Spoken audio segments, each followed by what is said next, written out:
What is up, everybody? Welcome back to the channel. We're up here in the mountains. I'm not exactly sure where we even are. We're in mountains of North Carolina, and I'm going to go ahead and do some coding on my BMW with the Carly for BMW app. So we're going to install some of my favorite features on this car that I had on my 328. Now, pretty much all the BMWs, 3 Series, whatever, they come with the ability to do most of the features, except for like maybe keyless entry and a few of those. They come with the ability to do pretty much everything, and the factory just sort of turns off the features in some of the cheaper models so that you have to pony up more money to get things like you know, the comfort access where you can roll the key down, the windows down from the key fob, or have the mirrors fold in, or the digital speedometer, or things like that. So yeah, today I'm going to go ahead and code some of those things onto the car, and I'm going to show you just exactly how to do it. So first of all, let's get into the car. Alright, so right here we have a, this is ELM 327 OBDII scanner. Now you can use the actual Carly for BMW one. It can do a few more things, like such as giving you parameters of your engine and read a few more things, give you a little more detail about some codes. But this can read, you know, through the Carly for BMW app, can read your BMW codes. It's, you know, pretty much everything you need. But if you want that other stuff, then I suggest buying the Carly for BMW adapter. This one is like $10, and the Carly one is like 50 or 60. I'm not exactly sure what the price is. But so anyway, we're just gonna plug this in to the OBDII port down here.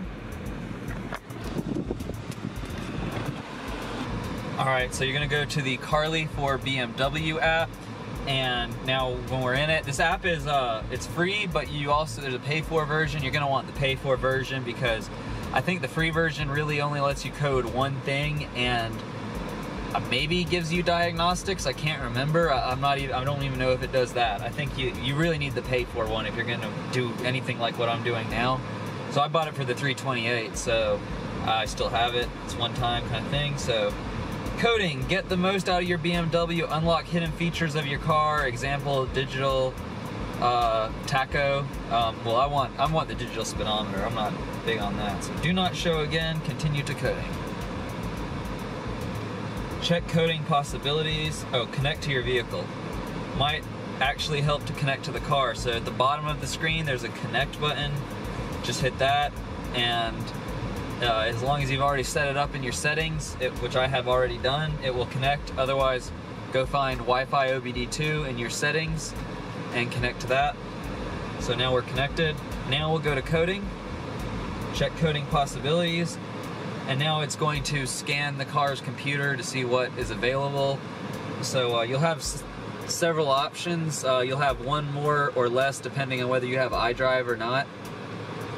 So we just wait for it to go through this little menu here.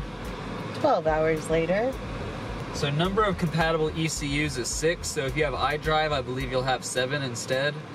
But as you can see, this car, no iDrive.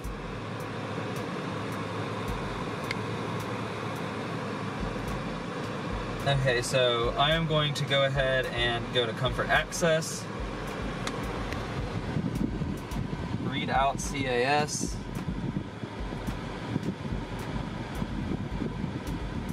So right now it's creating a backup in case it does something wrong. It can restore it to its proper, so. Oh, backup successfully created. Okay. So Comfort Eject. That's like if you stay holding down on the button, it will eject the key for you. So I'm going to turn that on. Comfort Open using remote. Comfort Close using remote. Comfort Open using key locks. Comfort Access on. So we're going to turn everything on that says Comfort Access, basically. We're going to leave a half-second delay for the closing mirrors so that it doesn't always close the minute I push the lock button. We're definitely not going to deactivate Comfort Access. Power windows after ignition on and off. Put that on. And we'll allow it to do it for 2 minutes after the ignition, after the power has been cut. So you can even control the timing and all of that stuff. It's really cool. Easy entry. Not sure what that is, but let's go ahead and turn it on because it sounds cool. It's got for keys 1, 2, 3, 4. We only have one key for this car, so we'll leave that off. unlock car when turned off. That's kind of nice. I think I'm going to turn that on since it automatically locks when you start driving. It'll automatically let you out when you turn it off. I think that's kind of cool. I could see why that wouldn't be a good idea too, like if you're in a sketchy neighborhood or something, but I tend to stay away from those places, so I think we'll be alright. I don't think anything else in here really pertains to this car. Some of the stuff in here will not pertain to your vehicle. It's just a warning. It says under you need to ensure it has significant voltage. Do not code while driving. Do not stop the app. Remove the adapter during coding. So it just means do what you do. It says if your build date is before March of 2007 that you cannot do this. I've actually not read this before. I'm just reading it for your guys' benefit. Tell you what's in here. It says aware that doing too many customizations due to codings can overload the ECU and put too much stress on it. So I only selected like 5 or 6 things, so that should be fine. Anyway, agreed, code now. It says writing coding data to vehicle's ECU during coding notifications in the iDrive may appear. As I don't have any iDrive, I don't think that's an issue. And you know, I'm not too worried about the frying the ECU thing that it says because I plan to tune this car. If this car can't handle a few coding things, then this is going to tell us some serious red flags if it does something wrong. But it said coding was successful. Please do not update the car software, even update notifications during car coding. Yeah. Okay, so we're going to stop the car and we're going to see if the things that I just did worked. I do believe that some of this stuff you have to code it in more than one module, so let's get out and have a look.